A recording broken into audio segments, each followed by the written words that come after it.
દેવગઢ બારી 134 વિધાનસભાના આમ આદમી પાર્ટીના સહપ્રભારી કમલેશભાઈ બિલવાલ નિમણૂક તથા યુવા કાર્યકરોમાં ખુશીનો માહોલ। તારીખ 9 ધાનપુર દેવગઢ બારિયા સમાવિષ્ટ 134 દેવગઢ બારિયા વિધાનસભામાં આમ આદમી પાર્ટીમાં યુવાનોમાં રાજકીય મોરચે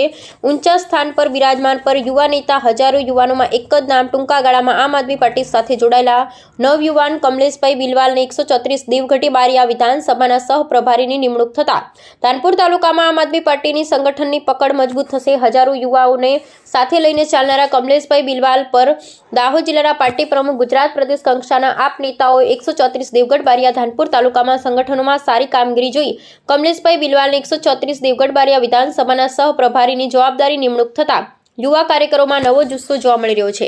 આવનાર 2026ના વર્ષમાં તાલુકા પંચાયત જિલ્લા પંચાયતની ચૂંટણીઓમાં જાન્યુઆરી ફેબ્રુઆરી મહિનામાં યોજાવાની છે, ત્યારે ધાનપુર તાલુકામાં દેવગઢ બારિયા મત વિસ્તારમાં આમ આદમી પાર્ટીએ ભણેલા ગણેલા ઉચ્ચ શિક્ષણ ધરાવતા યુવા નેતાના હાથમાં આમ આદમી પાર્ટીની સંગઠનની જવાબદારી આપતા હજારો યુવાનોમાં એક જ નામ ચાલે કમલેશભાઈ બિલવાલ ને આમ આદમી પાર્ટી